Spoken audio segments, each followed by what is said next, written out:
oleh Pak Felix. Pengalaman saya di Research and Development, Quality Control, Quality Assurance, PPIC, Production Planning and Inventory Control, Warehousing, dan Halal System. Kemudian saya pernah bekerja di PT Indomilk sebagai Quality Control, Nutrifood Indonesia sebagai Research and Development, Madusari Nusa Perdana saya sebagai Research and Development, Heavenly Nutrition Indonesia saya sebagai QA, PPIC, Warehouse, dan Halal. Dan di Palito saya semuanya handle. Seperti itu.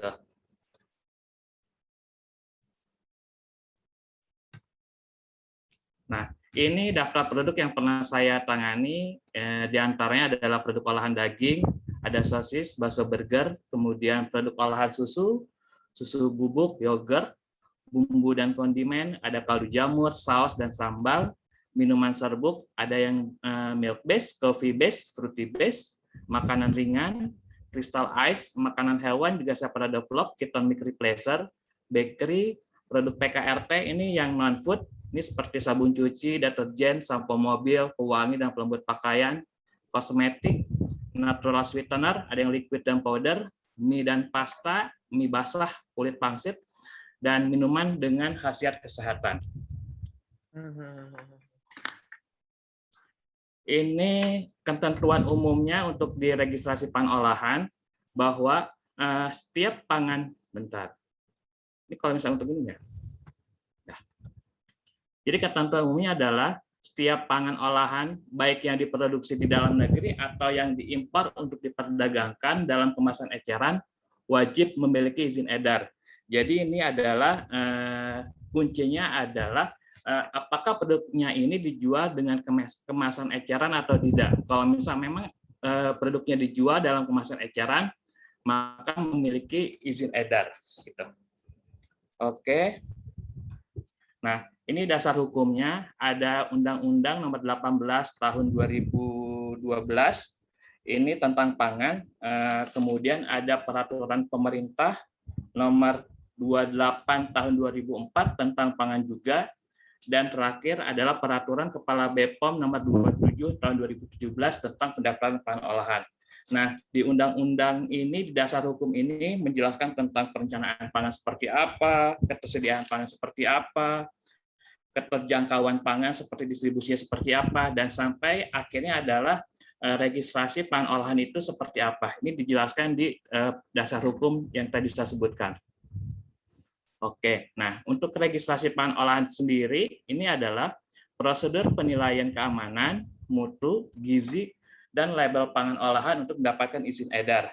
Nah, jadi ini kita mendaftarkan produk pangan dan nanti akan dicek dari sisi keamanannya, kemudian dari mutunya, gizi, dan label pangan. Nah, untuk keamanannya pasti kita akan dari fasilitas produksi akan ada proses audit atau proses tinjau lapangan oleh entah itu Dinas Kesehatan Kota ataupun dari BPOM.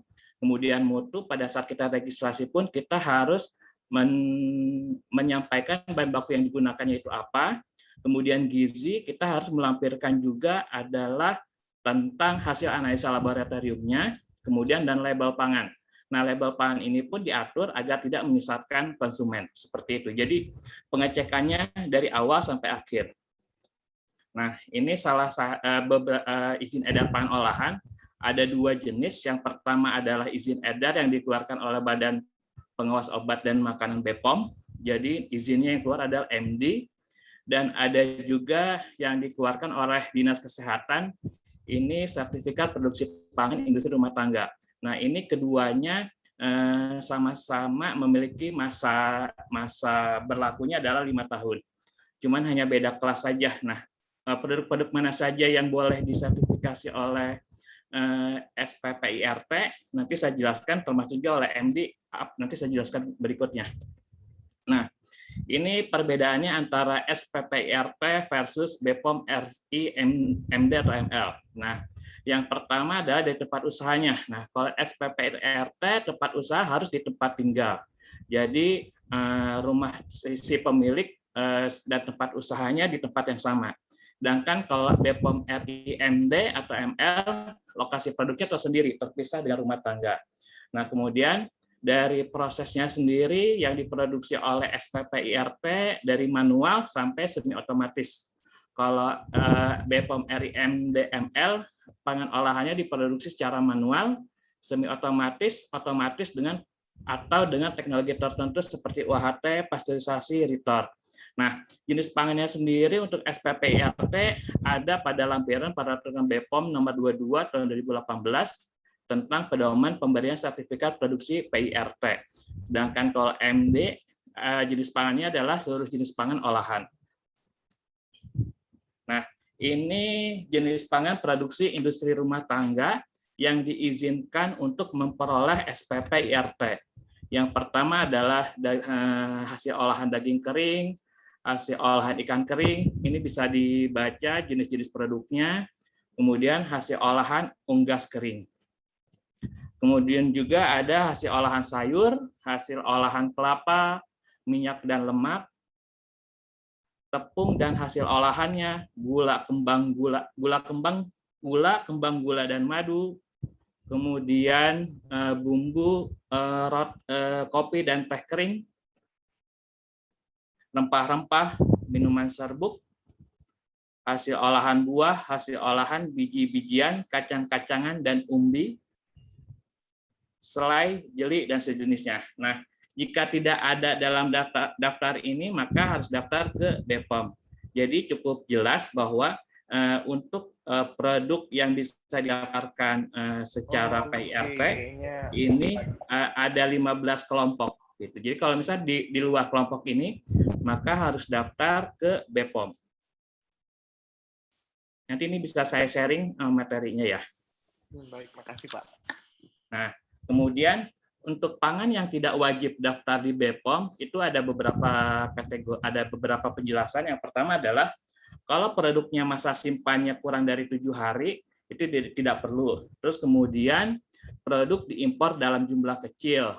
Kemudian juga digunakan lebih lanjut sebagai bahan baku, terus pangan olahan dalam jumlah besar dan tidak dijual langsung kepada end user, diolah dan dikemas kembali di hadapan pembeli, pangan siap saji, dan ada juga produk yang mengalami pengolahan minimal produksi pasca panen seperti pencucian, pengupasan, pengeringan, penggilingan, pemotongan, penggaraman, pembekuan, pencampuran, dan atau blasir serta tanpa penambahan BTP kecuali BTP pelilinan itu masuk ke dalam kategori pangan segar, jadi tidak perlu daftar ke BPOM.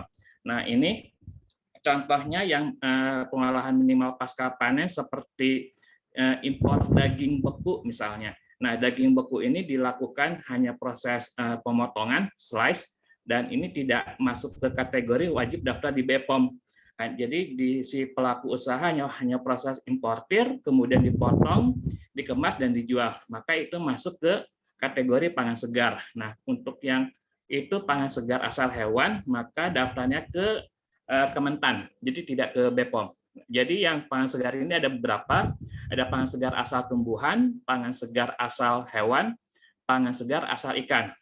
Pangan segar asal hewan dan tumbuhan daftarnya ke Kementan. Kalau pangan segar asal ikan itu daftarnya ke KKP, Kementerian Kelautan dan Perikanan. Jadi ini cukup jelas, yang tidak wajib daftar di BPOM. Kalau Bapak punya produk yang masa simpannya kurang 7 hari, tidak perlu. Diimpor dalam jumlah kecil itu maksudnya adalah untuk proses penelitian, pendaftaran pangan, jadi itu tidak perlu daftar di BPOM. Digunakan lebih lanjut sebagai bahan baku, misalnya premix susu bubuk, dan itu akan diolah lanjut, maka itu tidak perlu didaftarkan di BPOM. Seperti itu. Nah, sedangkan pangan olahan yang wajib daftar di BPOM adalah pangan olahan yang dijual dalam kemasan eceran, pangan program pemerintah, pangan fortifikasi. Jadi kalau pangan fortifikasi ini pangan yang sudah ditambahkan mikronutrien seperti vitamin dan mineral untuk menambah gizi dari pangan tersebut. Terus kemudian pangan yang ditujukan untuk uji pasar, pangan wajib SNI, dan bahan tambahan pangan. Nah, pangan wajib SNI ini adalah seperti air mineral alami, air embun, air minuman dalam kemasan, garam, minyak goreng, kopi instan, tuna dalam kaleng, sarden dan makal dalam kaleng, tepung terigu, gula kristal, dan kakao bubuk. Ini wajib SNI, yang berarti wajib juga daftar di BPOM. Nah, untuk pendaftaran BPOM RIMDML ini diajukan untuk setiap pangan olahan, termasuk yang memiliki perbedaan dalam hal jenis pangan, komposisi, desain label, jenis kemasan, nama dan atau alamat produsen wilayah Indonesia, nama dan atau alamat importer distributor, dan nama dan atau alamat produsen asal luar negeri. Jadi ini kalau misalnya Bapak punya produk yang satu, misalnya minuman serbuk rasa jeruk, terus kemudian juga minuman serbuk rasa mangga, punya merek yang sama, tapi komposisi yang berbeda, desain label yang berbeda, berarti harus daftar satu-satu. Yang rasa jeruk didaftarkan, rasa mangga didaftarkan. Jadi satu nomor untuk satu jenis pangan, seperti itu. Nah, sedangkan untuk keuntungannya sendiri memiliki nomor izin edar MDML adalah produknya dapat beredar secara legal sesuai dengan ketentuan yang berlaku di Indonesia. Terus kemudian produk pangan memenuhi persyaratan keamanan mutu dan gizi pangan. Ini jelas kalau pada saat proses registrasinya ini sendiri oleh BPOM itu dicek persyaratan keamanannya, mutu dan gizi pangan. Terus kemudian juga meningkatkan daya saing produk pangan, meningkatkan kepercayaan masyarakat. Jelas karena registrasi MD di BPOM itu cukup ketat. Jadi artinya setiap produk yang mendapatkan nomor MD, maka produk tersebut dipercaya oleh masyarakat. Kemudian juga memperluas pemasaran produk pangan di dalam maupun di luar negeri. Jadi produk yang sudah memiliki izin edar MD itu bisa dilakukan proses ekspor. Kemudian mendapatkan nilai tambah pada produk pangan. Nah, sekarang setelah tadi tentang MD BPOM, kita ke SPPIRT. Jadi kalau registrasi pangan olahan ini, yang SPPIRT, sertifikat yang dikeluarkan oleh pemerintah daerah untuk perusahaan pangan yang memiliki tempat usaha di tempat tinggal dengan peralatan pengolahan pangan manual hingga semi otomatis. Nah, ini masa berlakunya 5 tahun dan tidak dipungut biaya. Nah, untuk persyaratannya sendiri untuk SPPIRT adalah ada KTP pemilik dan penanggung jawab IRT. Kemudian ada surat pernyataan mentaati peraturan dan undang-undangan, ada foto ruangan sarana dan prasarananya, denah bangunan, peta lokasi, NIB. Nah, ini NIB sekarang wajib untuk semua yang mau berusaha harus urus NIB terlebih dahulu. Kemudian ada juga yang persyaratan berikutnya adalah hasil uji laboratorium, kemudian diagram alir prosesnya seperti apa, contoh foto produk, rincian modal usaha, bukti pembayaran PBB tahun terakhir, desain label produk, sertifikat penyuluhan keamanan pangan, bukti kepemilikan tempat, sertifikat halal, akte pendirian perusahaan, SK pengusahaan jika berbadan hukum.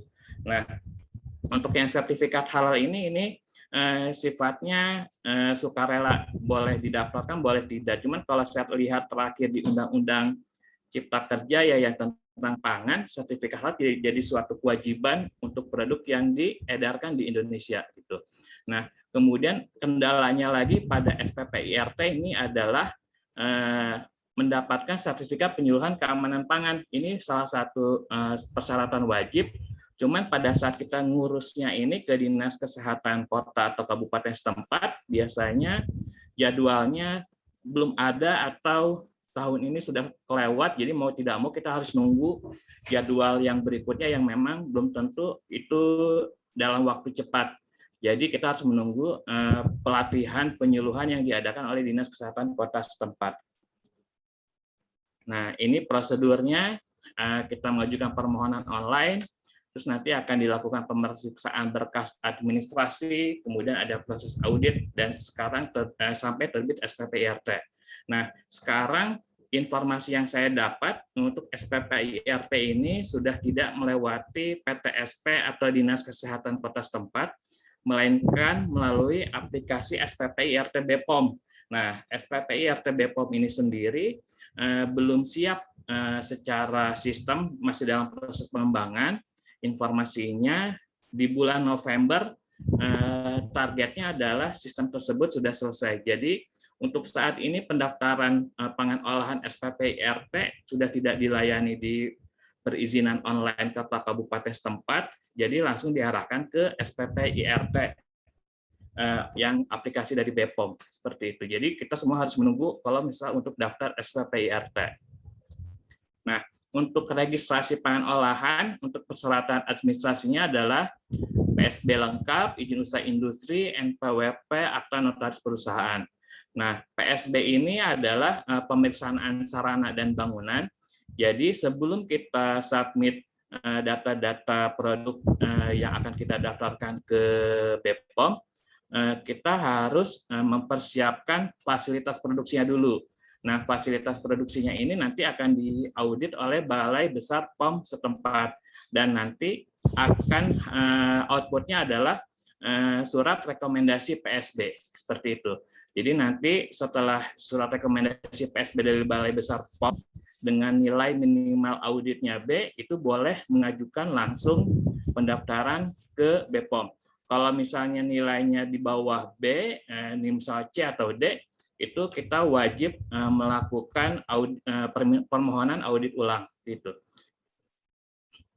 Nah, untuk persyaratan teknis daftar BPOM RIMD ini cukup teknis banget. Yang pertama ada rancangan label, terus daftar komposisi, kemudian proses produksi atau HACCP atau GMP, kemudian hasil analisa, penjelasan kode produksi, penjelasan masa kadaluarsa, spesifikasi bahan baku, spesifikasi bahan tambahan pangan, sertifikat SNI, sertifikat merek, sertifikat halal. Nah, ini untuk prosedurnya. Jadi kita ada 2 tahap. Yang pertama adalah registrasi perusahaan dulu. Jadi memasukkan data sesuai dengan dokumen asli milik perusahaan, kemudian data pabriknya di-input, kemudian data PSB di-input, kemudian upload datanya. Nah, nanti akan dapat account di BPOM, dan akhirnya kita baru bisa registrasi produk pangan. Nah, nanti kita entry data produk, bahan baku, analisa, informasi nilai gizi, klaim produk, terus kemudian kita upload, terus nanti dikirim berkasnya, nanti akan diverifikasi, nanti setelah diverifikasi kita disuruh bayar, kemudian ada verifikasi kembali, kemudian validasi, dan akhirnya terbit surat persetujuan pendaftaran yang berisi nomor izin edar. Cukup, Bapak, dari saya. Pak Felix. Wah, thank you Pak Gani. Buset, daging semua ya teman-teman. Ini sampai bingung nih apa aja ini. Nah, teman-teman kita boleh masuk ke Q&A. Bagi teman-teman yang pengen nanya, boleh langsung, boleh di chat, boleh buka di raise hand, nanti boleh langsung tanya dengan Pak Gani. Nah, sambil nunggu teman-teman nih, aku nanya dulu nih, aku curang nih. Pak Gani, mau nanya dong Pak Gani. Boleh. Nih, itu kan izinnya banyak banget tuh yang kita harus urusin. Maksudnya memang untuk mengeluarkan suatu izin edar banyak sekali prosedurnya. Itu kalau kita mau ngurus, kita ngurusnya kemana sih Pak? Sekarang yang pertama adalah mungkin saya jelasin dari awal dulu. Jadi bapak-bapak sekalian dan ibu-ibu sekalian harus punya NIB dulu. Nah, NIB urus ke OSS. Nah, nanti dari OSS mengisi dengan kode KBLI yang bapak tergantung jenis usaha yang didaftarkan. Terus nanti akan keluar NIB dan sertifikat standar. Nah, nanti di sertifikat standar itu ada pemenuhan perizinan. Nah, nanti itu dilihat dari NIB-nya itu sendiri ada pemenuhan perizinan apa aja yang harus dilengkapi. Misalnya usaha restoran gitu misalnya. Nah, kemudian dari jenis skala resikonya adalah mikro, terus kemudian resikonya rendah, maka izinnya itu yang harus dipenuhi adalah SLF, misalnya seperti itu. Jadi SLF nanti urusnya ke Dinas Kesehatan Kota setempat. Nah, kalau misalnya industri pengolahan, nanti balik lagi tergantung ke jenis produknya apa. Nah, itu bisa ke SPP IRT atau ke BPOM. Kalau SPP IRT yang tadi saya bilang, itu sekarang sudah masuk tadinya ke Dinas Kesehatan Kota atau PTSP Kota Kabupaten setempat, sekarang masuk ke BPOM SPP IRT. Jadi via aplikasi oleh BPOM. Seperti itu, Pak. Oke. Jadi tergantung apa yang mau kita ambil ya Pak sertifikat kita. Tapi untuk BPOM dan SPP IRT sendiri sudah satu ini Pak ya, satu SPT ya Pak ya? Ya, jadi nanti aplikasi yang berbeda. Kalau MD kita ke IREK, kalau SPP-IRT ke BPOM SPP-IRT. Jadi ada 2 aplikasi yang berbeda gitu. Baik. Wah, keren banget nih. Nah, ini Pak, udah ada masuk pertanyaan nih dari Maitri Chandra 3. Pak mau nanya, untuk fakta nutrisi apakah wajib? Dan kalau ya, pengurusannya gimana ya mengenai fakta nutrisi itu? Ini kalau misalnya di SPP-IRT nutrition fact ya, informasi nilai gizi itu tidak diwajibkan. Terus kemudian kalau misalnya MD pun itu boleh mencantumkan, boleh tidak. Jadi tergantung Bapak Ibu, Ibu Maitri, siapa? Maitri Chandra. Oke. Itu tergantung. Kalau misal Bapak mau mencantumkan informasi nilai gizi pada kemasannya, berarti itu punya nilai jual gitu. Jadi kita bisa ngelihat, oh produk ini komposisinya atau nutrition fact-nya proteinnya sekian, lemaknya sekian. Nah, jadi ada nilai jual. Cuman kalau dari BPOM sendiri itu opsional, boleh mencantumkan, boleh tidak. Nah, kalau misal mau mencantumkan, kita tinggal pilih aja pemilihannya di BPOM. Tinggal checklist, berarti kita di label kita mau mencantumkan informasi nilai gizi.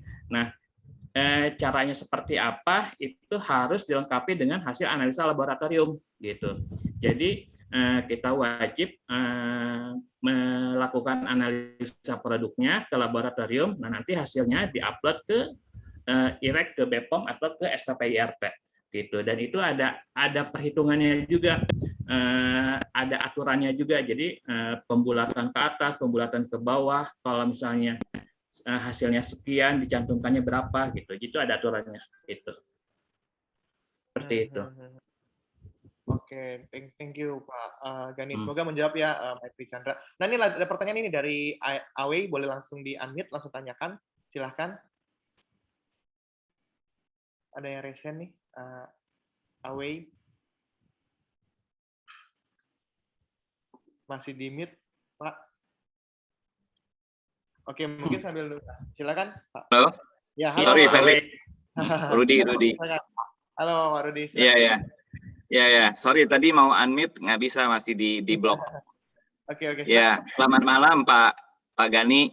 Malam Pak. Ya, Pak Ketua juga ya yang ngatur acara ini. Mau tanya Pak, kalau biasa di MD atau ML, apakah ada keharusan untuk semua komposisi itu dikeluarkan di label? Kalau peraturannya iya Pak. Bisa langsung jawab atau gimana? Langsung. Silakan Pak. Pak Rudi lagi mau tanyain Pak? Oh ya, itu dulu satu, nanti yang satu lagi nanti setelah dijawab. Oke, baik. Silakan Pak. Oke, kalau untuk komposisi itu wajib Pak, wajib dilaporkan ke BPOM pada saat kita registrasi. Jadi nanti bahan bakunya misalnya ada 5 dan nanti kita daftarinnya pun 5-5-nya kita daftarin. Nah, cuman kan selain daftar bahan baku juga kita harus melampirkan tabel komposisi ya. Dari misalnya 5 bahan baku tersebut, bahan baku A, B, C, D, E, ya A sekian persen, B sekian persen. Nah, itu kan sebenarnya mengeluarkan. Jadi kita kayak ngasih open formula ke BPOM ya. Nah, sebenarnya biasanya yang industri lakukan adalah bukan ngebohong sih, tapi lebih ke arah istilahnya kita ngubah komposisi tidak sesuai dengan formula, tapi yang nilainya masih masuk akal gitu Pak. Artinya kalau misalnya skim, kita memasuki bahan baku skim dalam produk yang kita daftarkan. Nah, bahan baku skim ini adalah sumber protein, merupakan nilai kandungan yang bisa memberikan nilai protein yang cukup tinggi pada produk. Nah, kalau misalnya kita atur kandungan skimnya tinggi, tapi ternyata kadar protein yang kita harapkan adalah sekian. Nah, kita harus mencocokkan berapa persen yang harus ditambahkan, tapi agar sesuai dengan target protein yang ingin kita cantumkan di label gitu Pak. Nah, biasa seperti itu. Kemudian ada juga sih lebih ke arah selain mengubah persentase komposisi, yang kita lakukan adalah penamaannya Pak. Jadi misalnya kita menggunakan penstabil karboksi metil selulose. Nah, kita nggak mau tahu kalau karboksimetil selulose itu dicantumkan pada kemasan. Nah, biasanya kita akan nulis penstabil nabati gitu Pak. Jadi kan penstabil nabati itu semua banyak jenisnya, ada karboksimetil selulose, ada guargam, ada santangam. Jadi kompetitor yang memang mau contek produk Bapak, dia tidak perlu effort khusus untuk dia pakai apa ya gitu. Jadi biasa seperti itu. Terus kemudian misalnya Bapak pakai skim atau pakai full cream. Nah, biasanya juga produsen nulisnya adalah susu bubuk. Nah, susu bubuk ini kan lebih umum ya. Jadi bisa skim, bisa full cream, bisa whey, seperti itu. Seperti itu, Pak.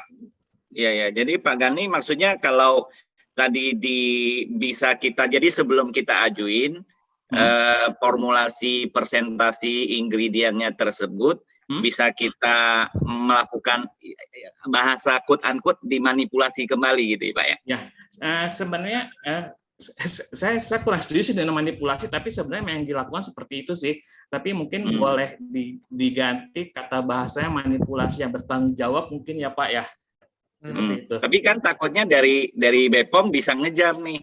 Dia kalau dia nge-double check lagi ke lab atau apa, ternyata antara data masuk dengan dia punya hasil itu tidak sama gitu loh. Bisa terjadi gitu nggak? Kalau misalnya dalam pencantuman nilai persentase pada komposisinya itu asal-asalan Pak, jadi tidak berdasarkan perhitungan. Nah, kalau misalnya kita udah tahu gitu dari spesifikasi masing-masing bahan baku, terus dengan target nutrition fact yang kita harapkan, kita harus tahu Pak gitu. Jadi nanti itu ada hitungannya juga, ada cara juga berhitung gitu.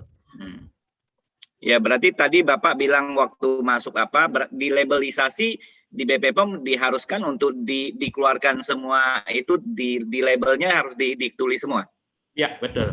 Gitu. Oke. Tapi kenyataan kalau kita lihat sering di lapangan tidak semuanya gelis ya. Iya, betul. Jadi sebenarnya ada juga yang di-hide Pak oleh industri misalnya, tapi rata-rata yang di-hide itu adalah bahan minor Pak. Misalnya iya, misalnya ada penggunaan garam gitu Pak di produknya. Nah, garam ini selain di produk masakan, produk minuman pun digunakan Pak garam. Nah, garam ini di produk minuman fungsinya lebih ke arah bikin rasa itu rounded, nyampur gitu. Nah, pada saat pendaftaran biasanya garam ini tidak didaftarkan Pak, tidak disebutkan gitu, karena bahannya minor. Jadi nggak akan ketahuan juga gitu. Dan pemakaiannya sedikit sekali. Gitu. Terus kemudian, terima kasih Pak Gani, thank you Pak MC, karena ada pertanyaan takutnya nanti yang lain nggak kebagian. Saya stop dulu. Terima kasih Bro Rudi. Tapi jadi sekali lagi mungkin untuk mengklarifikasi Pak, berarti harus manipulasi yang bertanggung jawab, berarti bukan diganti ataupun tidak sesuai, tapi mungkin di code ya, disebutin gitu ya, atau betul. Nah, nanti kan kita ada juga selain tabel komposisi kita harus melampirkan spesifikasi bahan baku pun kita harus melampirkan ke BPOM. Nah, biasa kan kalau bahan baku tersebut suka ada kode-kodenya tuh. Nah, misalnya menggunakan flavor strawberry misalnya. Flavor strawberry kodenya 1234556 gitu. Dari Firmenich Indonesia misalnya. Nah, itu si spesifikasi bahan baku tersebut harus kita upload ke IREC. Nah, yang kita lakukan biasanya adalah kodenya tersebut dari flavor itu ditutup sebelum jadi ditutup dulu, kita scan baru kita upload gitu. Okay. Jadi tipenya sendiri oleh BPOM dia nggak tahu, tapi dia tahu kita beli kemana. Oke. Thank you. Semoga menjawab ya. Ini pertanyaan sudah mulai membanjiri nih Pak. Tapi ini dari Kak Lina Kasno bertanya, saya mau nanya, saya usaha kecil-kecilan kue seperti kue ulang tahun. Apakah tetap perlu izin edar juga? Saya baru saja buka counter di mall awal bulan ini. Masa simpan kuenya di chiller sekitar 3 hari. Mohon responnya Pak Gani. Terima kasih. Nah, yang tadi saya jelaskan di awal di slide yang tadi, kalau misal masa simpan produknya kurang dari 7 hari itu tidak perlu izin edar.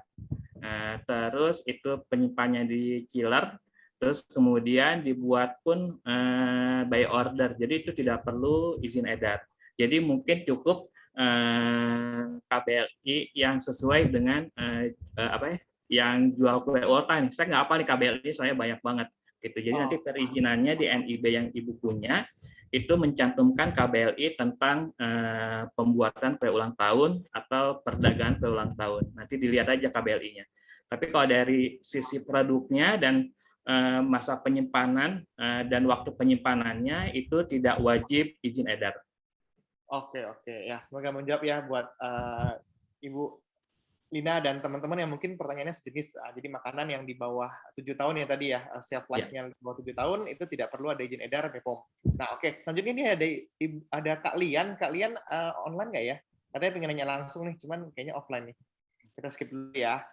Oke, selanjutnya nih ada Chu Lung Fat. Saya tanya, kalau produk mie frozen kemasan apakah hanya PIRT atau BPOM? Nah, itu balik lagi. Yang umur simpannya lebih kurang dari 7 hari atau kurang dari 7 hari. Jadi nanti dilihat dari jenis umur simpannya. Cukup jelas yang tadi saya ceritakan di atas ya. Oke. Nah, tadi kan kalau nggak salah yang mengenai BPOM, mungkin boleh balik Pak. Nah itu ya tadi ya. Kalau yang mie frozen kan tadi ada mie ya. Nah, kalau dari tepung dan hasil olahannya ini sebenarnya jenis pangan yang boleh diproduksi secara rumah tangga. Nah, kemudian wajib izin edar atau tidaknya dia si mie-nya tersebut umur simpannya lebih dari 7 hari atau tidak. Kalau lebih dari 7 hari itu berarti wajib izin edar. Terus kemudian tadi masa tempat penyimpanannya adalah frozen. Kalau frozen berarti wajib MD gitu. Jadi kalau penyimpanan frozen itu tidak boleh industri rumah tangga. Kalau frozen tidak boleh industri rumah tangga ya. Berarti untuk mie frozen ini pasti sudah tidak masuk dalam BPOM ya, harus BPOM berarti ya. Oke. Semoga menjawab Pak Juliung Fat. Cuman nih di bawah dia follow up lagi nih, satu produk apakah misalnya variannya banyak tetap nomor satu PIRT. Tadi sudah dijelaskan juga ya Pak ya, kalau komponen berbeda berarti atau kemasannya berbeda berarti perlu nomor yang berbeda juga ya. Benar ya Pak ya. Oke, semoga menjawab Julung Fat, Bapak Kak Julung Fat. Oke, ini ada selanjutnya. Oke, Kak Maitri lagi nih, Maitri Chandra yang lagi. Untuk izin PIRT yang sudah ada, kalau misalnya dia pindah lokasi kecamatan atau lokasi sebelum 5 tahun, apakah harus update atau registrasi ulang? Terima kasih. Jadi, berarti harus ada pelaporan sih kalau misalnya ada perubahan lokasi seperti itu. Misalnya masa berlakunya belum habis tapi udah ada perubahan lokasi, tetap mengajukan lagi. Jadi kalau misalnya fasilitas produksinya baru, kita mengajukan ulang lagi dari awal seperti itu. Kalau berarti hitungannya pindah tempat sama dengan registrasi baru ya Pak ya? Ya betul. Nah sebenarnya gini, kalau mau selama proses pemindahan ini kan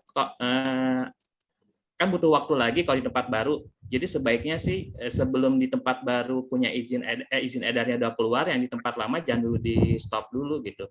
Takutnya ada sidak, Bapak udah di tempat baru, izin masih proses, di tempat lama masih udah tutup, nanti ada sidak, nah nanti akan ketahuan. Jadi sebaiknya sih kalau mau sih yang lama jangan dulu ditutup sebelum dapat izin edar yang baru sudah keluar gitu. Oh gitu, baik. Semoga menjawab ya Kak Maitri Chandra, thank you. Nah ini kalian sudah kembali nih, kalian boleh buka mic-nya, silakan bertanya langsung dengan Pak Gani.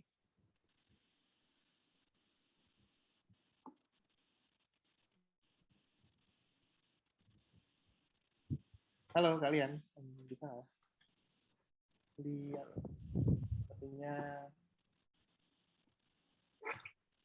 di blognya sudah dibuka kalian blognya. Ya. Silakan. Halo, malam. Halo.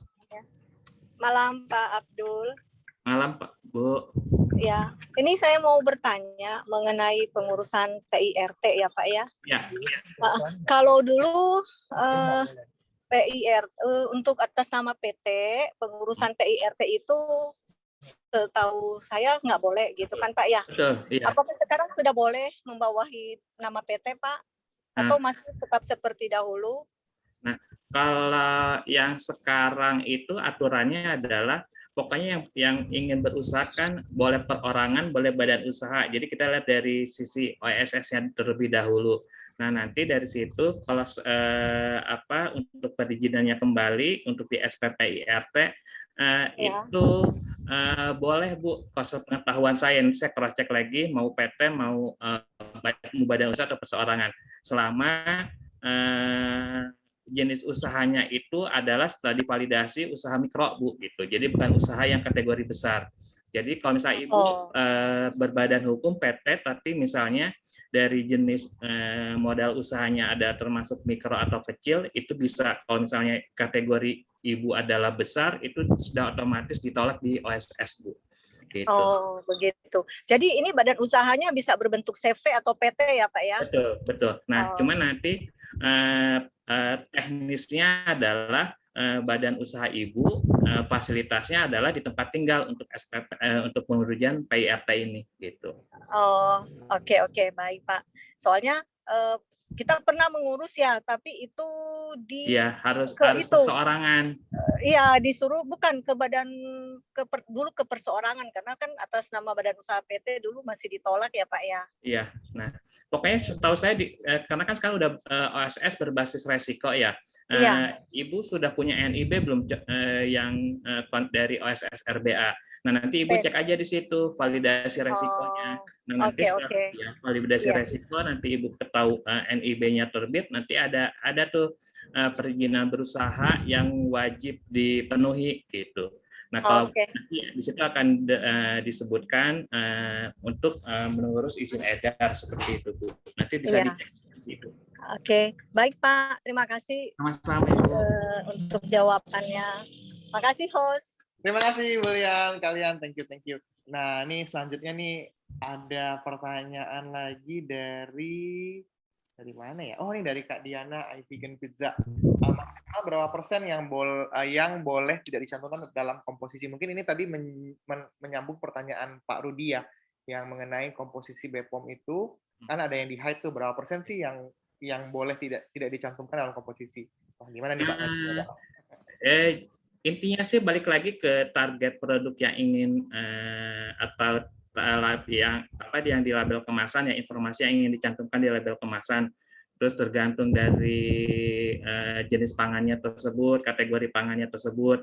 Nah, nanti dilihat maksimal berapa persen tidak dicantumkan ke komposisi itu, ya balik lagi bukan berapa persennya sih, tapi seberapa vitalnya kalau bahan baku tersebut di hide gitu.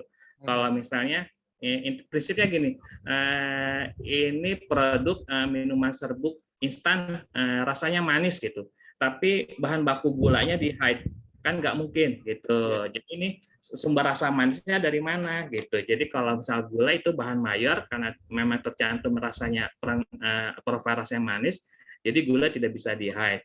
Mungkin bisa di hide-nya adalah dari persentase komposisinya. Tapi kalau misal mau di hide persentase komposisinya itu harus didukung dengan hasil analisa lab-nya gitu. Oke, sangat-sangat teknikal ya. Semoga menjawab ya Bu Diana, Kak Diana, semoga menjawab. Oke, dari Kak Mia nih, Next Healthy Kitchen. Pak Gani, malam Pak Gani, slide-nya boleh di-share, boleh diminta nggak untuk dibaca lagi? Boleh. Ya, nanti di-share oleh Pak Ferry ya, Pak Ketua ya. Oke, thank you. Nah, ini ada Kak Maitri nanya lagi nih, Maitri Chandra. Ya. Maaf penjelasannya tadi kurang nangkep. Jadi berarti komposisi dicantumkan produk harus 100% keseluruhan ya? Ya, betul. Hanya saja bahasanya tidak disamarkan. Misalnya dari 10 hanya 8 yang dicantumkan, apakah bias dikarenakan sanksi atau apakah bisa dikenakan sanksi atau hukuman terkait? Jadi maksudnya seperti itu, Pak. Ya. Saya paham. Misalnya ada 10 item bahan baku yang di produk Bapak, terus kemudian karena sifatnya krusial dari bahan baku tersebut, makanya di hide untuk tidak terlalu open formula ke BPOM. Nah, itu misalnya dari 10 hanya 8. Nah, nanti dari 2 item tersebut yang di hide itu bukan bahan baku mayor yang tadi saya jelaskan, misalnya gula. Jadi jangan yang mayor, yang minor yang di hide. Terus kemudian dari persentasenya dari 10 item total 100%. Nah, yang 8 item itu berarti kan nggak total nggak 100%. Yang tadi komposisinya harus diatur sedemikian rupa dengan tetap di totalnya itu adalah 100%. Gitu. Terus apakah kalau misalnya nggak dicantumkan gitu ketahuan bisa kena sanksi, Pak? Dihukum atau gimana gitu? Sebenarnya kan selama dokumen yang kita upload adalah benar, tidak palsu, itu nggak ketahuan. Gitu. Dan yang bahan baku yang di hide adalah bahan baku minor aja, jangan yang mayor. Gitu. Lagi itu ya, jangan yang minor, jangan yang mayor, tapi yang minor ya.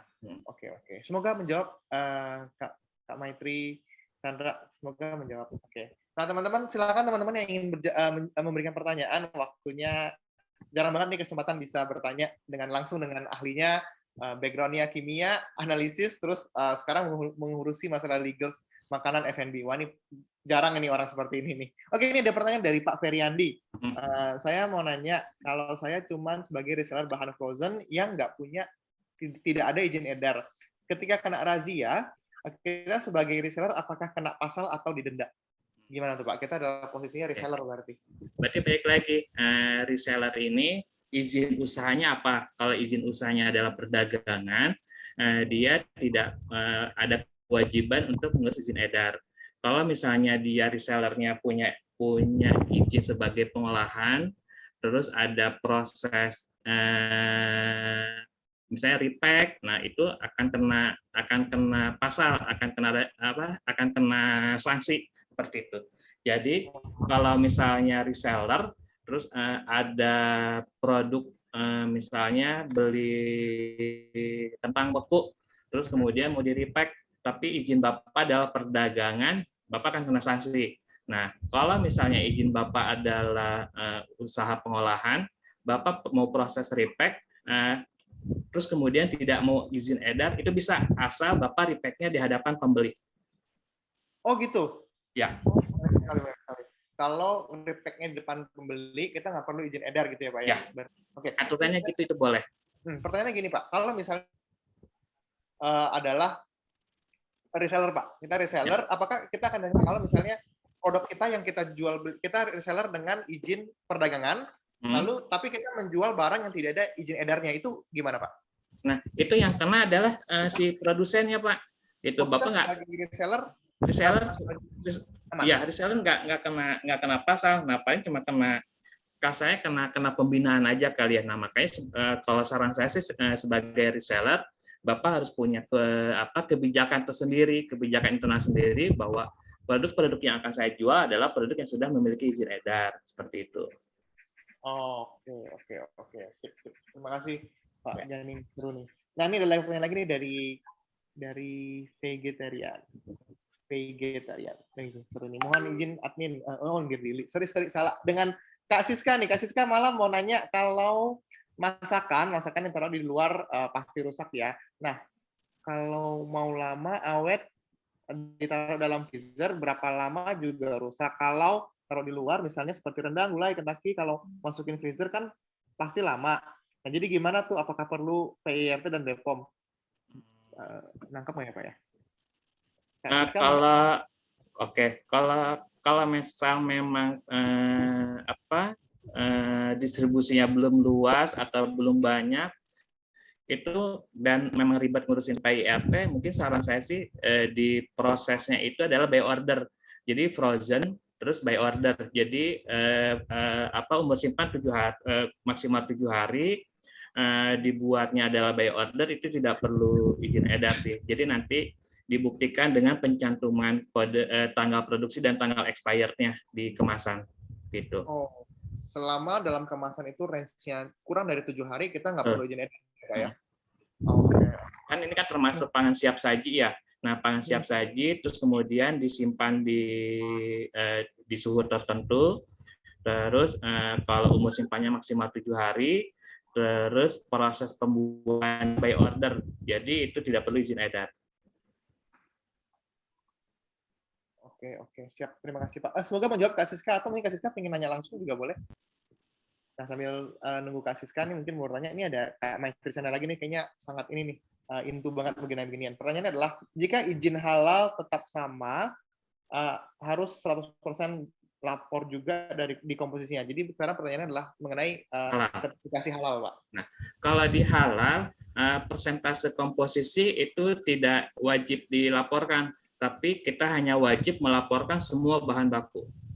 Oh, jadi yang dilihat di sertifikasi halal bukan komposisi berapa persennya, tapi bahan baku, semua bahan baku yang digunakan ya? Ya, jadi karena kalau dari sisi halal tidak ngurus ke persentase komposisi ya, hanya ngurus ke memastikan bahan baku yang digunakan sudah bersertifikat halal atau memiliki termasuk dalam halal positive list gitu.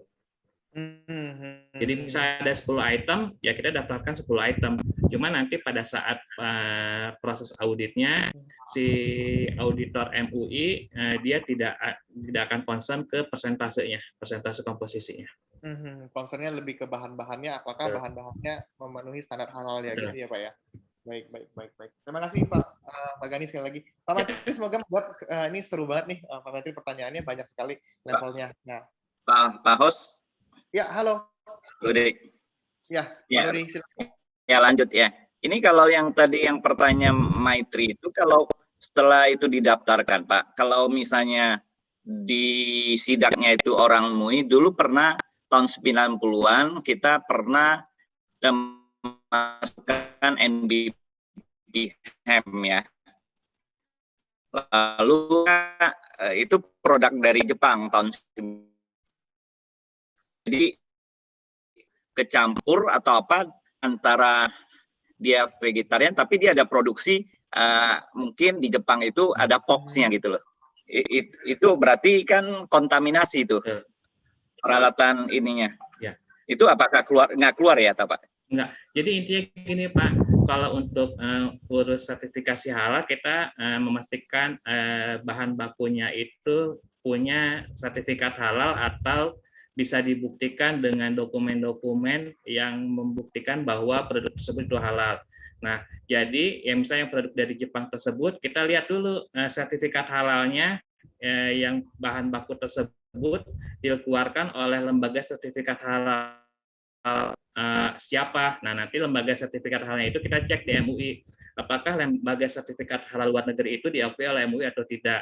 Jika diakui, berarti sudah bahan baku tersebut yang dari Jepang itu sudah bisa dipakai. Namun jika sertifikat halal luar negeri tersebut tidak diakui oleh MUI, itu masih bisa diproses Pak dengan cara kita mengupload dokumen-dokumen yang mendukung bahwa proses dari bahan baku tersebut tidak ada unsur haramnya atau tidak terkontaminasi dari unsur haram gitu Pak.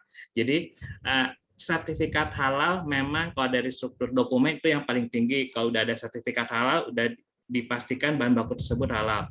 Nah, jika sertifikat halal tersebut tidak ada atau ada tapi tidak diakui oleh MUI, kita bisa minta surat atau dokumen-dokumen dari prinsipal dari produsen bahan baku tersebut, dari flow chart-nya, terus spesifikasi produknya, terus kemudian minta surat pernyataan dari mereka dengan tanda tangan dan stempel bahwa proses produksi fasilitas produksi yang di sana tidak ada kontaminasi silang dari unsur babi misalnya kayak gitu. Itu bisa. Tapi yang pertanyaan saya tadi Pak itu ya. Apakah sekarang dengan dulu kan pernah disidak langsung ke Jepang? Ya. Apakah itu diharuskan atau apa kewajiban itu mereka melakukan sidak ke tempat produksi? Biasanya gini, kalau yang luar negeri itu intinya gini Pak, Bapak misalnya punya bahan baku dari Jepang, terus tidak punya sertifikat halal yang diakui oleh MUI, terus kemudian dengan dokumen-dokumen yang kita lampirkan yang tadi diminta oleh MUI, kita lampirkan ternyata hasil evaluasinya masih belum cukup, terus kemudian untuk proses sertifikasi halalnya misalnya MUI tetap pengen punya sertifikat halal gitu. Nah, terus kemudian kita sebagai produsen atau pemakai bahan baku tersebut komunikasi dengan prinsipalnya, si prinsipal mau mensertifikasi halalnya atau tidak gitu. Kalau misalnya mau mensertifikasi halalnya, berarti kita minta si produsen di Jepang untuk sertifikasi halal. Nah, kalau misalnya si produsen Jepangnya tidak mau sertifikasi halal, kita bisa yang mengajukan Pak ke MUI-nya gitu. Tapi itu jatuhnya biaya atas kita sendiri, kita bawa auditor MUI ke Jepang. Tapi kalau dari sidak seperti itu sih sepertinya sih tidak sih Pak gitu. Kalau misalnya itu adalah bahan baku yang digunakan oleh Bapak gitu. Kalau bahan jadi Pak yang sudah end product, udah packaging? Ini Bapak jadi berarti jatuhnya importir produk jadi ya Pak ya? Iya, iya. Kalau yang Bapak penjelasan itu kan kayak sumber ingredientnya ya. Iya, betul. Nah, kalau misalnya produk jadinya, kalau misalnya tidak ada sertifikat halalnya, berarti Bapak yang mengajukan sertifikat halalnya ke MUI dari produknya itu Pak. Gitu. Jadi Bapak sebagai importir, terus kemudian Bapak mengajukan halal, berarti Bapak membuat manual FCA sebagai importir, bukan sebagai produsen. Nah, nanti titik kritis sepertinya Bapak buat, nanti setelah itu Bapak ajukan ke MUI, nanti MUI akan proses audit. Nah, audit ke Jepang atau tidaknya nanti tergantung dari si penilaian dokumen-dokumen yang dianalisa oleh MUI, Pak. Gitu. Oke, jadi penilaian subjektif dari mereka, apakah keputusan untuk melakukan kunjungan atau tidak gitu ya Pak ya? Betul. Bukan sebuah keharusan ya Pak ya? Iya. Ya, kalau dulu mereka datang. Iya, mahal kan Pak? Iya. Mahal ya. Ya, dulu saya sempat Pak, saya ya waktu di Nutrifood, saya develop produk Hilo, terus ada bahan baku yang baru kita tambahkan, misalnya yang glukosamin chondroitin yang untuk osteoartritis. Nah, glukosamin ini kita memang ambilnya dari informasi yang dari produsen di India itu adalah dari tulang sapi. Nah, karena Indianya belum mau mensertifikasi halal produknya dan kita ada urgensi untuk sertifikasi produk dengan menggunakan bahan baku tersebut, waktu itu bahan bakunya belum, si glukosamin ini belum ada yang affordable gitu Pak, yang ada cuma dari India doang. Nah, akhirnya kita mau nggak mau ajak MUI ke India gitu untuk survei ke pabriknya, seperti itu Pak. Oke, terima kasih Pak penjelasannya. Sama-sama. Kembali Bapak. ke Pak Host. Terima kasih Pak Rudi. Waduh, seru ya nih kalau mengenai perizinan begini ya. Ini lanjut nih Pak Maitri Chandra. Misalnya nih, apakah bahan baku juga harus dipastikan memiliki sertifikasi halal? Jadi kalau misalnya seperti bahan-bahan dasar seperti gula ataupun garam, itu bagaimana ya? Lalu, apakah sertifikasi halal Indonesia berlaku di luar Indonesia? Ya. Yang pertama, untuk bahan baku, kalau misalnya mau produk yang mau disertifikasi halal, yang tadi saya jelaskan, bahan baku yang digunakan berarti harus punya sertifikat halal. Tapi si bahan baku ini tidak wajib, maksudnya si sertifikat halal ini tidak harus gitu. Dalam artian, memang hierarki dokumen yang paling tinggi adalah sertifikat halal. Kalau udah punya sertifikat halal berarti bahan baku tersebut atau produk tersebut halal. Nah, kalau misalnya gula, itu gula termasuk bahan baku kritis, jadi harus punya sertifikat halalnya. Jadi nanti ini bisa dimintakan ke prinsipalnya si gula yang ada di Indonesia, setahu saya itu sudah punya sertifikat halal semua. Nah, kalau garam ini masuk ke dalam halal positive list of material. Halal positive list.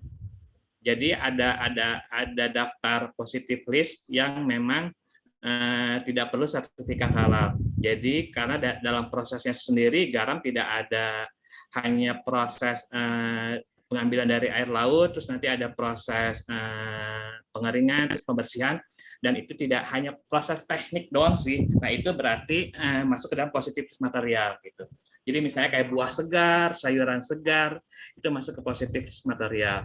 Terus kemudian ada penggunaan kalsium karbonat, misalnya silikon dioksida untuk anti caking-nya, itu masuk ke positif material. Itu ada daftarnya. Jadi tidak semua harus punya sertifikat halal gitu. Oke, jadi terus kemudian yang sertifikat halal Indonesia bisa berlaku di luar Indonesia? Tentu iya, karena Indonesia jadi pusat halal dunia gitu. Oh ya? Ya. Jadi lembaga sertifikat halal luar negeri itu semuanya mengacu ke MUI. Nah, MUI mengeluarkan lembaga sertifikat halal luar negeri yang diakui oleh MUI. Jadi ada daftarnya, dan itu daftarnya sifatnya dinamis. Nanti sewaktu-waktu misalnya kayak Ivanka itu kan lembaga halal sertifikat luar negeri di Amerika. Nah, Ivanka itu saat ini masuk ke dalam lembaga halal luar negeri yang diakui oleh MUI. Mungkin di tahun depan atau masa berlakunya nanti MUI ngaudit lagi, kalau misalnya Ivanka tidak memenuhi standar dari MUI, dia bisa tidak diakui lagi oleh MUI seperti itu. Jadi si MUI tugasnya selain mensertifikasi produk-produk halal, juga dia mensertifikasi lembaga-lembaga sertifikat halal luar negeri gitu. Oh, keren sekali berarti MUI ya. Sertifikasi halal itu berarti sangat-sangat berpengaruh ya. Ya. Oke. Tadi juga menarik Pak. Jadi ada beberapa materi yang halal material ya Pak ya. Ya. Berarti bisa dibilang auto halal gitu ya Pak ya. Ya. Kalau pakai barang itu udah pasti halal gitu ya. Oke. Sip. Terima kasih. Nah ini ada dari Bu misalnya seperti selai serikaya. Selai serikaya ini dia di suhu ruang tuh cuma bisa 3 hari. Tapi kalau di chiller bisa sampai 1 bulan. Nah, terus made by order juga. Kalau seperti ini, apakah harus cantumkan tanggal produksi dan tanggal expired-nya juga, Pak? Terus kalau misalnya iya, tanggal produksi expired-nya berarti berapa lama ya? Apakah 3 hari? Gitu, Pak, pertanyaannya. Ini kalau misalnya produknya di suhu ruang 3 hari, di chiller bisa tahan 1 bulanan, itu pencantuman di labelnya, ya Ibu mencantumkan metode penyimpanannya. Misal Ibu bisa lihat contoh produk-produk olahan daging misalnya. Ya, kalau di chiller dia misalnya 1 bulan, kalau di frozen dia 6 bulan. Nah, nanti Ibu mencantumkan seperti itu, kalau di suhu ruang 3 hari, di chiller 1 bulanan. Jadi nanti Ibu mencantumkan seperti itu. Terus made by order. Jadi kalau misalnya memang pertanyaannya bisa PIRT atau tidak, maksudnya harus menggunakan izin edar atau tidak, ini balik lagi ke Ibu. Kalau misalnya memang mau dicantumkannya adalah maksimal 3 hari di suhu ruang, terus kemudian made by order, mungkin tidak perlu izin edar, Bu. Gitu. Nah, terus untuk buktinya bahwa itu dibuat made by order, Ibu cantumkan tanggal produksinya di kemasan, misalnya tanggal 1 Oktober, terus expirednya 3 hari, berarti best before-nya 4 Oktober. Jadi nanti itu ketika ada sidak pun, ini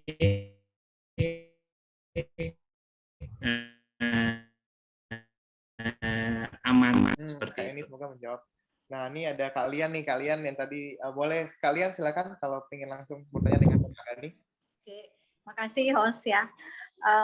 Pak Gani mau bertanya lagi ya. Boleh. Mengenai sertifikasi halal ya produk.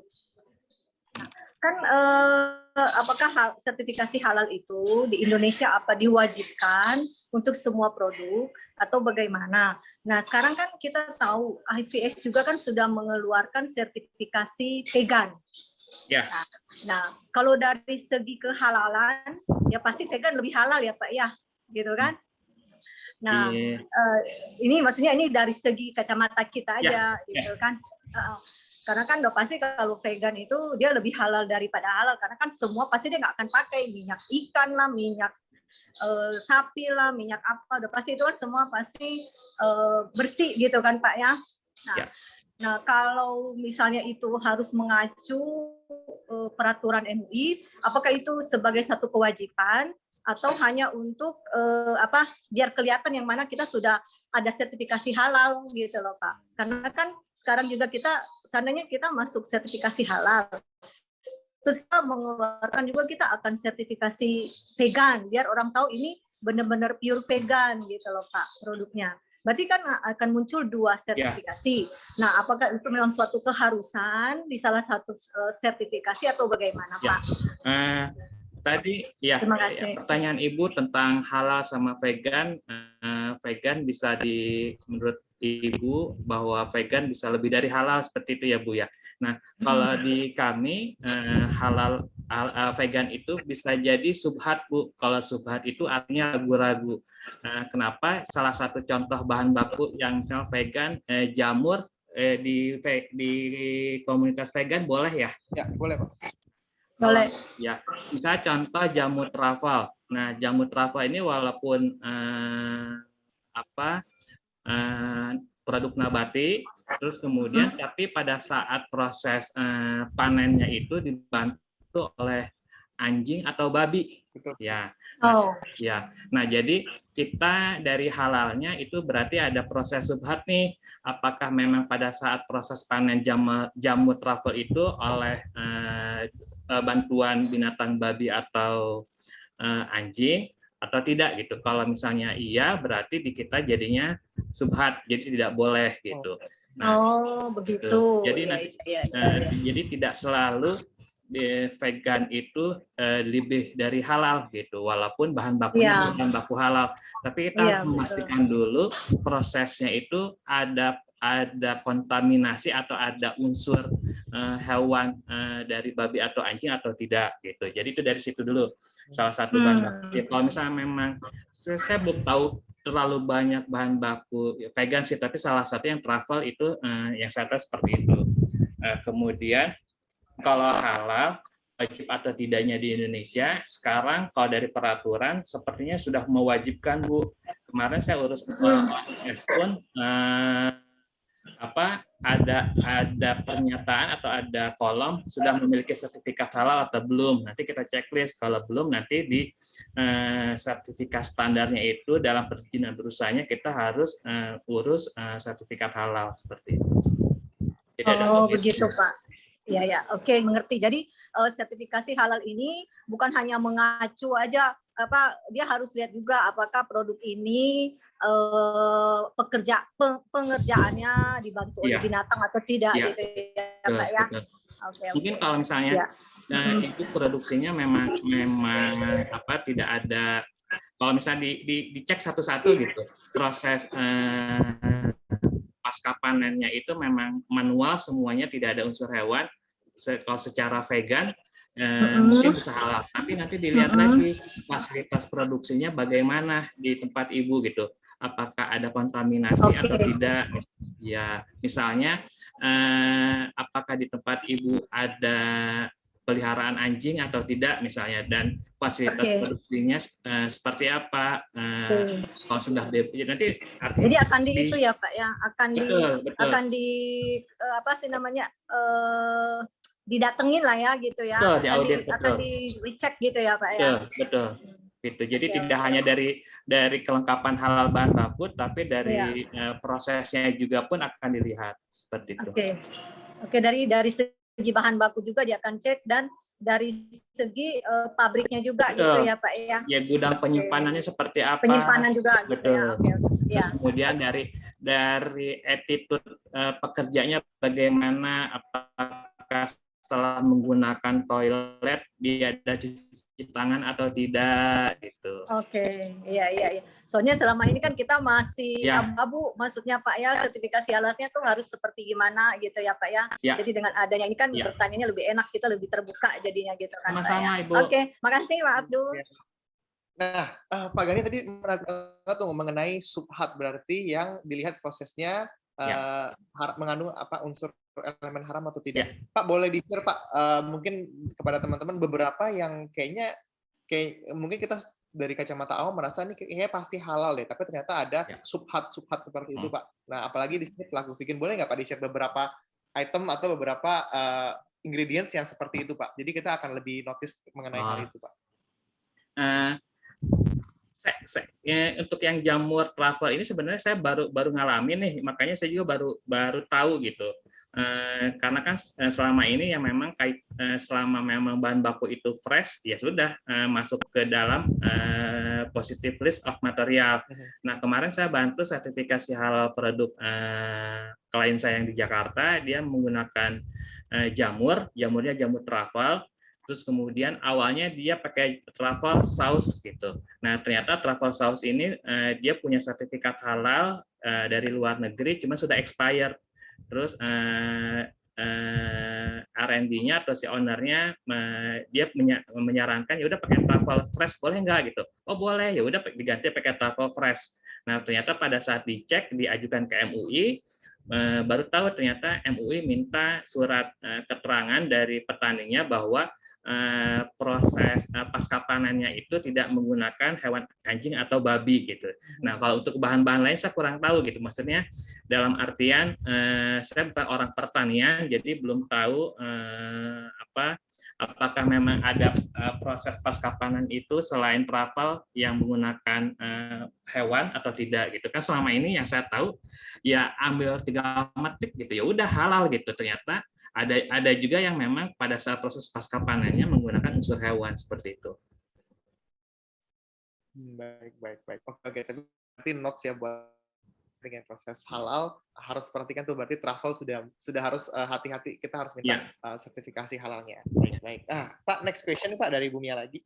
Pak mau nanya kalau misalnya vegan butter dia produksi rumahan, homemade dan simpannya harus di chiller, apakah bisa PIRT atau harus BPOM?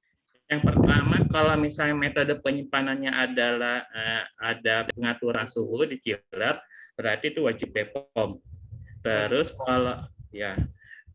kemudian kalau misalnya made by order, terus bisa dipastikan umur simpannya di bawah 7 hari, ya sudah tidak perlu izin edar. Intinya sih di situ aja. Ibu kalau misalnya umur simpannya di chiller itu wajib BPOM. Kemudian kalau misalnya umur simpannya kurang dari 7 hari, terus made by order, itu tanpa izin edar pun bisa gitu. Tapi yang pasti izin edar PIRT untuk penyimpanan dingin itu tidak boleh. PIRT. Oke, baik. Terima kasih. Semoga menjawab Bu Mia. Nah, Pak, sekalian saya mau nanya nih Pak, kalau misalnya ada yang jualan bahan setengah matang Pak, jadi kayak misalnya jualan sambal atau apa lagi sih, saus gitu Pak, saus bolognese, saus-sausan, itu dimasuk mana ya Pak? Masuknya dalam klasifikasi yang mana ya? Sinyalnya jelek Pak. Mengenai saus-sausan, saus misalnya saus bolognese, terus kalau misalnya saus sambal, nah kayak gitu-gitu Pak, atau cabe gitu, cabe. Nah itu seperti apa Pak ya? Untuk izin edarnya ya? Itu kalau yang saus-sausan itu bisa PIRT ya, kayak saus, sambal itu masuk kategori pangan yang bisa diproduksi oleh industri rumah tangga. Jadi bisa izin edar PIRT seperti itu. Baik. Siap. Oke. Ini ada pertanyaan menarik nih. Kalau bahan bakunya frozen berizin PIRT, kalau kena razia, apakah kena frozen PIRT? Ini secara ini udah nggak mungkin ya? Iya, nggak mungkin. Kalau frozen itu wajib MD, PIRT tidak akan di-approve. Nah, berarti kalau misalnya ada produk frozen, terus di kemasannya izin edarnya adalah PIRT, itu perlu dipertanyakan, bisa jadi palsu izin edar yang ditulis di situ. Kok bisa PIRT frozen tapi PIRT gitu ya? Berarti ya timbul pertanyaan itu ya. Oke. Nah ini ada pertanyaan dari Kak Maitri lagi mengenai halal atau tidak Pak. Yang paling krusial, paling tidak diizinkan yang setahunya adalah kandungan babi. Selain kandungan babi, apalagi sih Pak yang bikin suatu produk itu tidak halal gitu Pak? Selain babi ada unsur alkohol. Itu alkohol ya. Walaupun bukan produk yang mengandung alkohol, tapi nanti dicek bahan baku. Misalnya saya ambil contoh aja minuman ready to drink rasa jeruk gitu misalnya ya. Nah, di bahan bakunya itu menggunakan flavor jeruk. Nah, nanti dilihat lagi flavor jeruk liquidnya ini, kebanyakan itu adalah pelarutnya itu adalah etanol. Nah, etanol itu kan alkohol. Nah, kemudian dilihat kandungan etanolnya itu dalam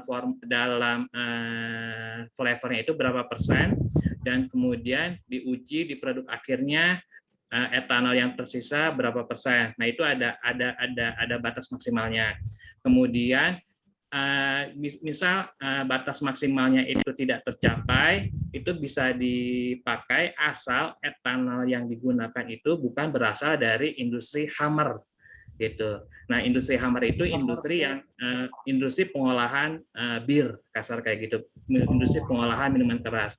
Jadi etanol itu ada yang sifatnya sintetik kimia, ada yang sifatnya yang memang sengaja dibuat untuk membuat minuman beralkohol gitu. Oke, berarti ini nyambung nih Pak, ada pertanyaan dari Eva. Berapa produk fermentasi, berapa sih persentasenya yang di bawah berapa persentasenya bisa lolos uji kehalalan? Oke, ini produk fermentasi apa? Apakah memang misalkan bikin minuman keras, bir atau segala macam itu kan memang ada proses fermentasi ya. Nah, itu jelas sudah tidak boleh. Tapi kalau misalnya produk fermentasi itu bukan untuk yang sifatnya memabukkan, persentasenya saya lupa 0,5 apa 1% gitu. Nah, jadi yang diuji itu adalah di produk akhirnya gitu. Nah, tapi selama apa Pak? Enggak, saya baca itu nusinase yeast by product. Gitu. Oh iya. Nah, jadi kalau persentase saya lupa, tapi yang pasti kalau memang bukan proses produksi untuk minuman keras itu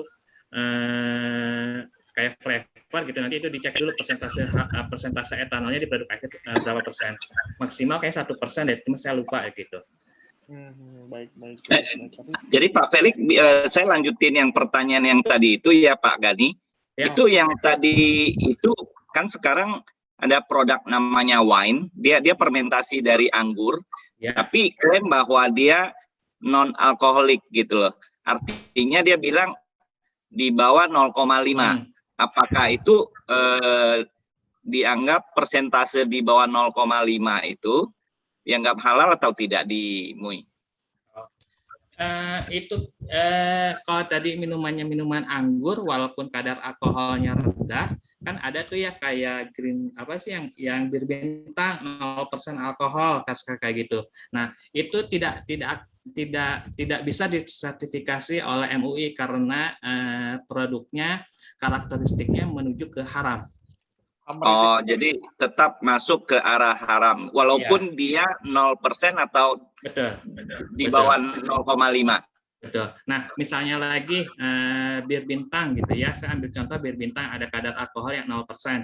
Nah, tapi dari fasilitas produksinya kan entah mereka masih nyatu nggak dengan produksi minuman yang kadar alkoholnya yang selain 0%, seperti itu.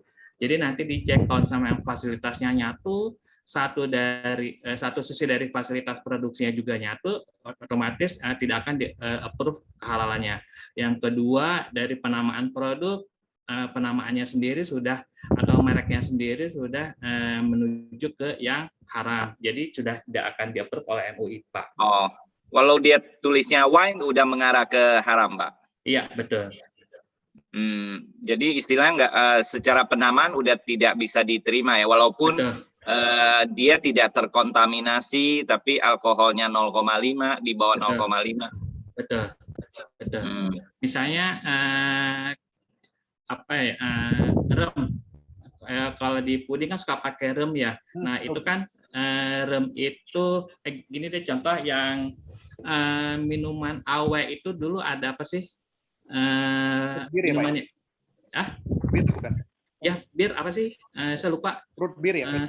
Iya, root beer. Nah, root beer itu kan AW mensertifikasi halal restorannya. Terus kemudian ada salah satu menunya adalah root beer. Nah, root beer itu walaupun dari sisi bahan baku halal, prosesnya halal, produsennya mengimplementasikan SJH, tapi dari sisi penamaan dia tidak di-approve oleh MUI. Makanya root beer-nya diganti nama, tapi masih ada rasa root beer-nya itu gitu. Ya. Walaupun ya. Pak Rudi? Walaupun tidak bikin dia mabuk ya, Pak. Ya, betul. Ya. Karena penamaannya sudah menjurus ke yang haram gitu. Misalnya gini, ada juga contoh Pak, MUI tidak akan approve misalnya yang unsurnya kayak minuman pocong gitu. Sudah tidak akan akuin nggak akan di-approve oleh MUI, misal kayak gitu, yang penamaan bakso setan gitu misalnya, itu sudah tidak akan di-approve oleh MUI. Jadi penamaannya pun ya penamaan yang baik gitu. Oke. Oh ya, yang positif ya Pak ya. Ya. Menarik. Oke. Jadi misalnya buat minum atau mungkin gini Pak, kan banyak sekali yang impor itu membuat sirup non alkohol tapi namanya rum, namanya sudah berarti itu secara MUI tidak halal ya Pak ya? Iya. Betul. Baik. Kecuali yang sirup itu yang saya tadinya pakai rum, penamanya jangan rum gitu. Nama byproduct kita atau nama dari mereka? Nama dari merekanya, ya dari bahan bakunya gitu. Jadi nanti misalnya kita ke flavor house gitu, pengen dong flavor rum karakteristiknya kayak rum, tapi penamanya jangan rum gitu. Ada kok. Bisa begitu ya. Oke. Menarik. Oh, ini tadi menyambung pertanyaan Bu Eva. Nutritional yeast adalah byproduct dari industri minuman keras. Apakah masuk dalam kategori halal atau haram, Pak? Nutritional yeast. Yeast ya. Yeast kan bukan produk minuman keras. Jadi yeast itu bisa dihalalin sih setahu saya. Bisa dihalalkan. Baik. Nah, ini juga ada pertanyaan, Pak. Berarti produk-produk vegan, vegetarian jangan pakai nama babi samsan ya, teman-teman. Ya, betul. Kalau betul. Jadi misalnya ada daging babi analog gitu misalnya.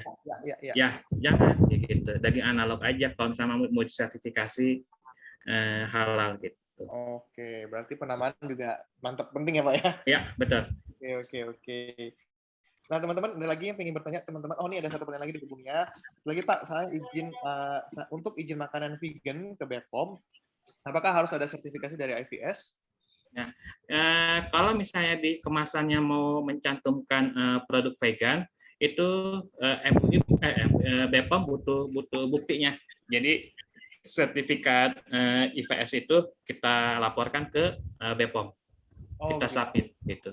Jadi sama sepertinya halal. Misalnya di kemasan mau mencantumkan produk vegan, berarti sertifikat IVS harus kita lampirkan.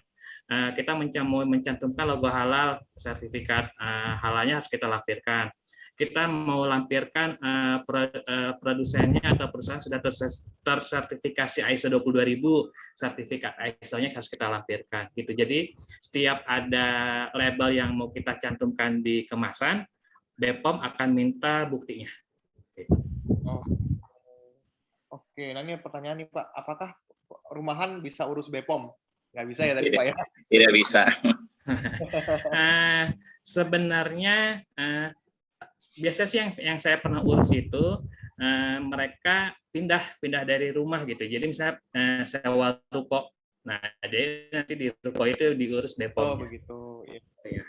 Oke, semoga. Tapi kalau misal mau di rumah tapi beda gitu misalnya sebelahan gitu misalnya, tapi sebelah rumah itu fokus untuk fasilitas produksi, terus rumah tersebut bisa disesuaikan sarana dan bangunannya sesuai dengan standar BPOM, itu mungkin bisa gitu. Oke. Semoga menjawab Bu Mia dan Pak Ferdi. Nah, ini Pak ada pertanyaan lagi Pak mengenai izin edar PIRT dan BPOM kan sebenarnya adalah izin edar Pak. Ya. Bisa nggak sih Pak izin? Maksudnya apakah ini berarti kita udah bisa melakukan ekspor Pak? Kalau misalnya kita udah ada PIRT ataupun BPOM? Kalau ekspor, setahu saya harus MD Pak, nggak bisa PIRT. Jadi kalau misalnya produknya udah MD, itu oleh BPOM akan dikeluarkan atau boleh memberikan izin untuk produknya diekspor gitu. Oke, jadi minimal untuk ekspor harus MD ya Pak ya? Ya, baik. Nah nanti setelah MD nanti balik lagi ke bayar di negara tujuan, mensyaratkan perusahaannya sudah tersertifikasi ISO atau belum gitu. Tapi kalau misalnya dari izin edar yang boleh ekspor hanya MD. Baik. Oke. Lalu ada pertanyaan nih Pak di saya nih Pak. Kalau misalnya produksi seperti roasted coffee gitu Pak, kopi yang sudah digoreng ya, sudah di roast, itu apakah perlu izin edar Pak? Perlu ya?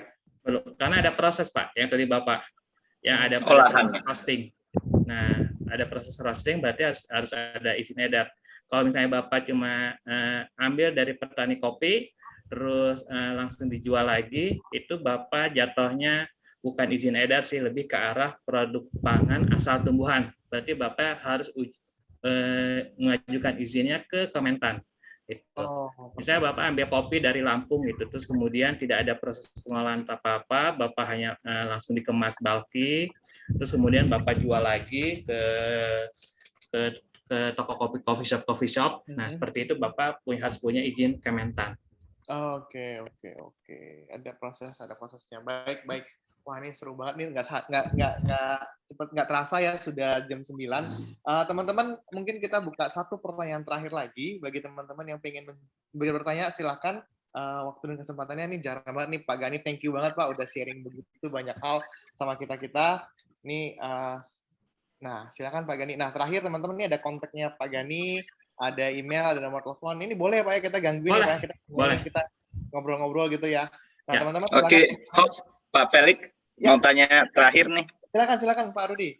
Ya, Pak Gani, yang sebelumnya kan saya pernah ini sebenarnya perusahaan Nissin Group ya. Dia baru beli tahun 2018 Quon dari Inggris. Tapi bahan bakunya itu adalah mikroprotein, Pak. Mikroprotein. Ya, mikroprotein. Jadi dia menjadi sumber bahan baku seperti yang kayak sekarang kita lihat kan ada yang dari sumber kacang kedelai, ada yang dari setan. Setan itu istilah di Inggris ya. Gluten, Bu, Pak. Iya. Jadi sebagai sumber nabati. Iya. Nah, ternyata waktu kita audiensi ke BPOM bagian standar pangan, Pak. Ya. Dia tidak mengakui itu sebagai daging analog gitu loh. Jadi dia nggak tahu bahwa itu masuk ke kategori apa. Jadi waktu itu udah pernah Pak kasih lihat ini varian sumber itu sumber bahan. Jadi kan kita kalau yang meat alternatif itu kan ada beberapa macam Pak. Ya, salah satunya dari kedelai bisa bikin dari kaki jamur, lalu juga ada yang dari gluten, nah, dari tempe, fermentasi tempe bisa ya kan, lalu ini mikroprotein gitu loh. Nah, tapi dia bisa bikin bahan-bahan seperti tadi mock meat tadi itu gitu loh. Tapi dia tidak oleh orang standar BPOM tidak mengambil itu adalah daging analog gitu. Ya sih Pak. Jadi kalau BPOM itu kalau misalnya memang belum ada kategorinya, dia pasti akan ada proses pengkajian dulu. Nah, proses pengkajian itu biasanya diajukan oleh pendaftar. Nah, nanti pendaftar akan diminta oleh BPOM untuk menunjukkan regulasi-regulasi yang di negara-negara lain gitu. Misalnya Amerika punya FDA gitu. FDA sudah mengakui yang mikronutrien itu sebagai daging analog gitu.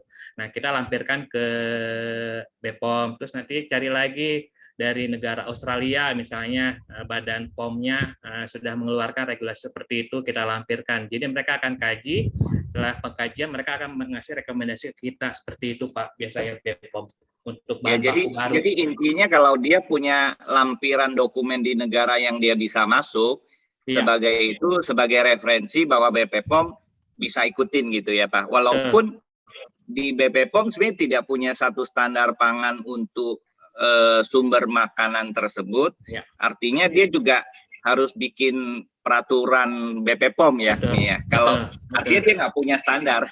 Iya, betul Pak. Jadi kita harus cari Pak. Jadinya gitu. Biasa BPOM yang balik ke kita lagi Pak. Jadi PR di kita malah. Betul. Saya pernah Pak ngurus bahan baku yang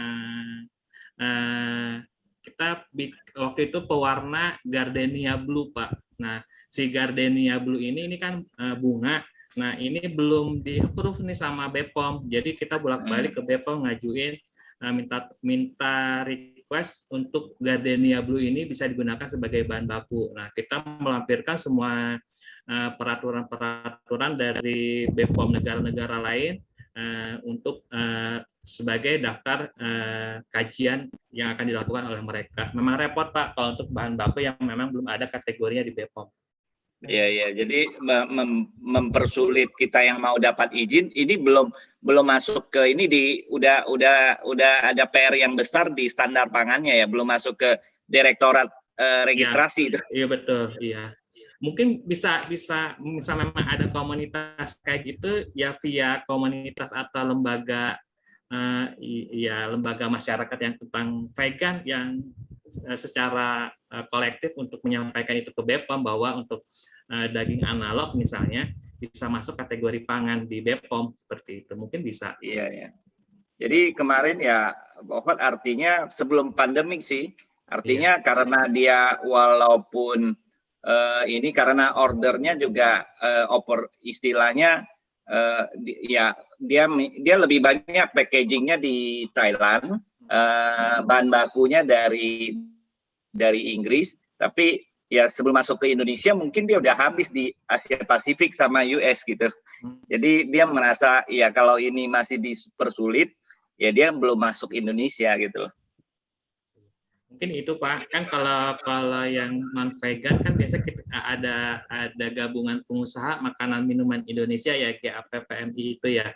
Nah biasanya itu ada akses ke BPOM. Nah mereka yang organisasi tersebut yang kasarnya secara periodik melakukan audiensi gitu Pak antara gabungan pengusaha makanan minuman Indonesia dengan orang BPOM.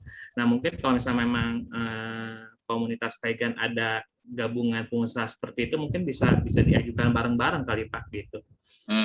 Oke. Jadi bisa di audiensi ya. Ya mungkin jadi PR Pak Ferry mungkin untuk bikin audiensi sama BPOM untuk mewakili komunitas vegan Pak. Iya, mana Pak Ferry ini? Siap. PR Pak. Iya. Oke. Ada lagi? Menarik banget. Ini sedikit nih terakhir nih dari Kak Eva nih, MUI mengacu ke negara mana Pak? Apakah dalam hal update daftar bahan halalnya? MUI malah yang jadi acuannya. MUI menjadi acuannya ya? Iya betul. Jadi update daftar bahan halal jadinya yang MUI update itu ada di halal positive list-nya. Nah, tapi yang di luar halal positive list kita yang harus update sendiri gitu. Ya. Wah, ya semoga menjawab ya Bu Eva. Nah, kita beruntung banget nih di Indonesia, pusat halal dunia berarti di Indonesia berarti Pak ya. Betul. Ya. Karena MUI-nya sendiri di Indonesia. Wah, kita beruntung banget kalau kita bisa dapat halal, kita bisa BPOM, ND, bisa ISO, kita bisa ekspor ke seluruh dunia lebih gampang. Wah, ini sungguh-sungguh luar biasa sekali. Nah, baik teman-teman, pertanyaan ditutup. Terima kasih sekali lagi Pak Gani buat sharing materinya, buat Q&A-nya. Ini menarik banget. Aku yakin ini bisa membuat teman-teman vegan di sini, pelaku bisnis ini sama-sama level up. Kita naik level, kita bisa memenuhi legalitas seperti ini. Nah, teman-teman di slide di depan juga ada kontaknya Pak Gani, ada nomor teleponnya, ada emailnya. Silakan yang pengen komunikasi langsung, tanya jawab, atau mungkin ngobrol-ngobrol, silakan dengan Pak Gani. Nah, sebagai akhir kita akan melakukan foto bareng nih, foto bersama teman-teman. Nah, tinggal partisipan kita boleh nyalakan videonya. Kita akan abadikan momen ini dengan Pak Gani. Sekali lagi thank you loh Pak Gani. Nah, sama-sama. Boleh terima kasih semuanya. Wah, ini ganteng-ganteng nih. Pak, jangan live dulu Pak, kita foto dulu Pak. Waduh, halo semuanya. Nah, oke. Halo Koko Felix. Oke. Lagi di mana nih Koko Ferry? Di Lampung. Oh, belum balik nih? Belum, Pak. Yuk, foto, mulai. Senyum terbaik kita. Ngopi-ngopi nih sama Pak Gani. Ayo. 3, lagi jalan. Senyumannya. 1, 2, Max bagus banget senyumannya. 1, 2. Oke, 3. Aduh, sekali lagi ya, terakhir banget. 1, 2. Oke, terima kasih Pak Gani, terima kasih semua. Sama-sama. Semoga bisa memberikan manfaat webinar kali ini. Kita sampai jumpa di webinar selanjutnya. Terima kasih.